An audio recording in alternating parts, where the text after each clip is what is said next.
back to a point you made about our kids.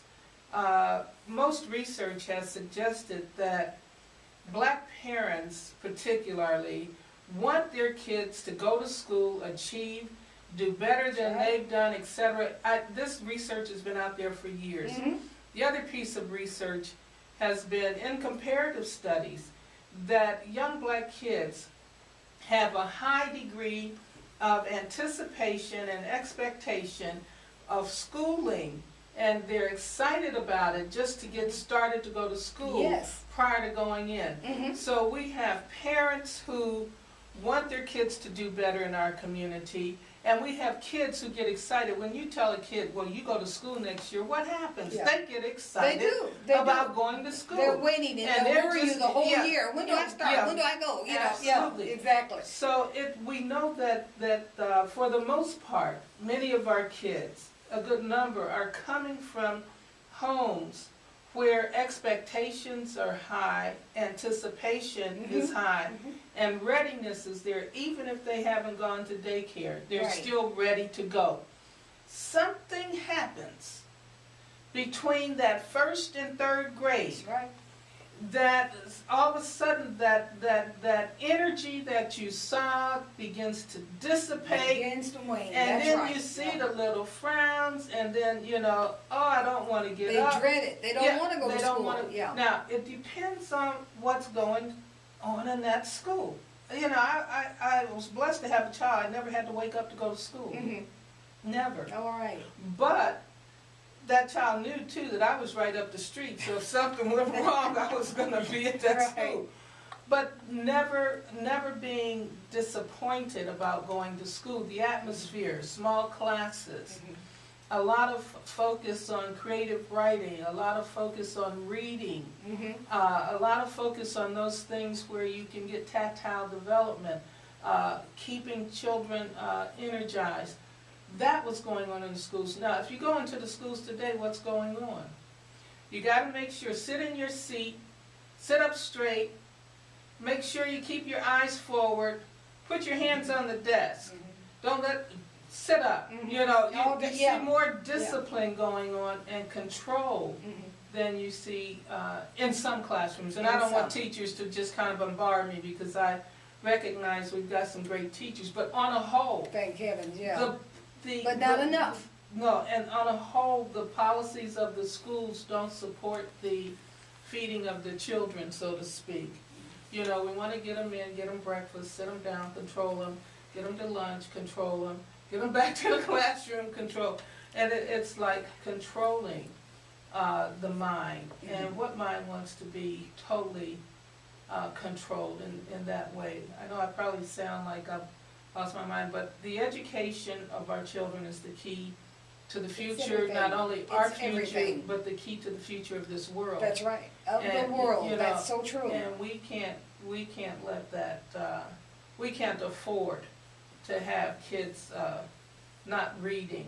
That's just crazy. We always come up. I'll put that idea on my crazy train that I have on Community Rhythms. I'm gonna put that on my crazy train. That's a crazy idea. Well, it is. The thing of it is, we out of every situation, we usually come up with some little catchy phrase or something.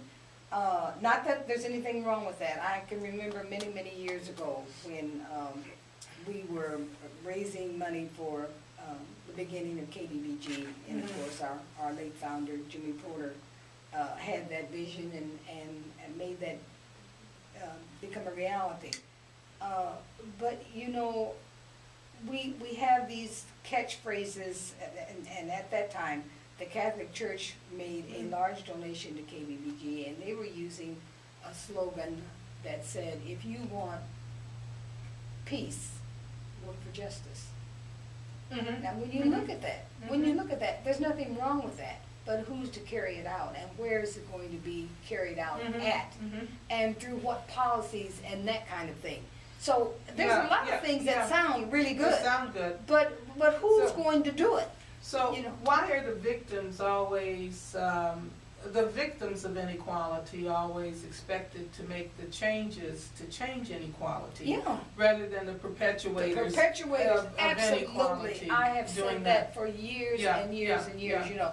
It's like anything else, if we would just follow, not necessarily the yellow brick road, we need to get off of that one and get on the real road.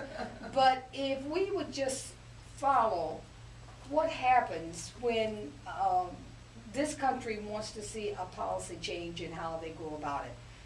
They have the power to make things happen. They have the numbers, they have people in the right places and so forth, and that isn't necessarily bad. But what happens is, why can't that same power be used to change those policies so that people can get on with their lives, so that they can choose their educational resources and all of it? Racism. Why can't we declare no more racism in America? That's too rational. That's too rational, because you're going to Yeah, ask when you people, talk like that, people think you're crazy. Yeah, you're going to ask people with power to give up power, because they think they have to give up something in order for you to get something. They don't can't realize see a that win-win. No, they don't can't see it that way. No. You know, I think, and when you talk about why do we have to work on this, Dick Gregory said back in the 60s, you know, when people were trying to join the civil rights movement, and a lot of the leaders were saying, listen, no, wait a minute, you go back to your community and change your community, and we'll change our community, and then we can get together. And that was a good idea then, and it's a good idea now. not. People, because they didn't understand the concept, and like you just said, they thought they were going to lose something. Right. The whole concept there is that don't come down here by the carloads to our community to tell us what we need to do. Right. We need you to go back and tell your neighbors what should be happening, so that you can bring that to bear on this concern that you say you share with us. They think that when we talk like this, people used to call people talking like this race women back in the day. Back in the day, you know. They used to call them race women. But, you know, people think that that we've lost our minds or something. Let me just flash back, because something happened recently that I thought was kind of significant. It took a television story, a television series, to draw a light on the fact that blacks were being shot on that bridge when Katrina happened. Yes. And we talked about it on air, and people were saying, oh, you know, you're just making this up. Now they find that rogue policemen were shooting those people on the bridge. Yes, they were shot in the back, and for no reason other than they were trying to get across the bridge. There was a thought that they were going to go into some of those white communities across the bridge. Let's make it plain, okay? Those policemen are now just being charged. I think one got up to 75 years in prison, and others were also incarcerated. Now, when we talk about how the control is taking place of black folks, people think we're crazy, okay? But that control is being witnessed in our criminal justice system. It's being witnessed in our schools. If you tell me my child can't read, but you're going to pass them on, I'm going to go, well, why am I paying my taxes? Wait a minute, come on. Why are we having public education when you're not educating? Are you saying that something, is he brain dead or something like that? You've got to give me some medical reason. And why wasn't I notified before third grade? What happened? You know, did he not know the ABCs in kindergarten? Could he not put the blocks? We need to really recognize that policies are being instituted right under our nose, and we think it's grand. You know, at the end of the year, my child is going to go to the 4th grade, can't read a lick. Can't read a lick, that's right.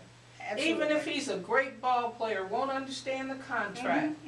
Come on, we got to keep hope alive here. That's right.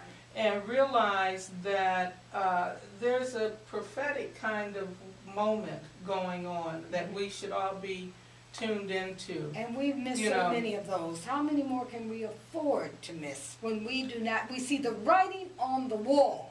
Yeah. We're living with those writings on the wall from our generation and from before. Yeah, I wonder why some hearts bleed with pain and sorrow and sadness over the conditions of today's society, and other hearts seem hardened to the Yeah. humanity that we're losing on a day-to-day basis. I just wonder, when I tell my students that I feel a profound sadness that we can live in a society that would watch an entire police department run amok Exactly. and not feel anything for the death of a young man. I know that there are people dying across the country, but if you can't feel that, they will continue to die. Continue, that's the, They will yeah, continue to die. that's the word right there, So, yeah.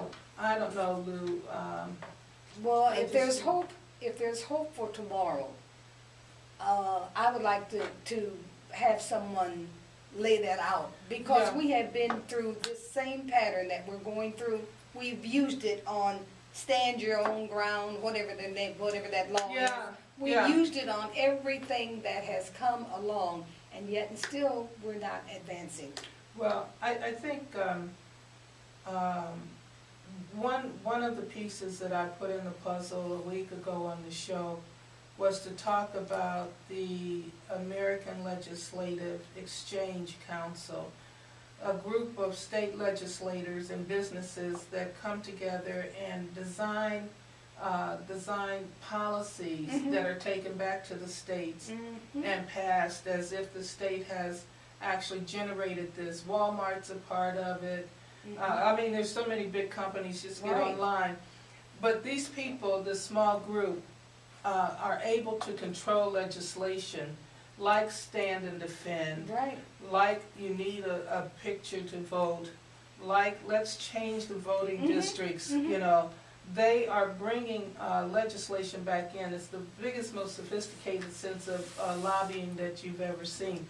We need to know where our legislators are going, how they're being influenced, and we need to demand, in a sense, that when policies are changing, not only should the teachers be demanding understanding and input, but as parents, we need to demand that we are informed and that we have an opportunity to ask about any kind of change that's taking place that's going to impact our children. You say this is the moment, if not now, when? Right. And if you are sitting back and feeling very comfortable, I hope your sofa starts talking to you and say, get up off me. Get up, yeah. You know, Exactly. get up off And do me and something, move. yes. Yeah, and move. Well, I want to, as we are coming to a close, I want to thank Dr. Sharron Clayton for being with us.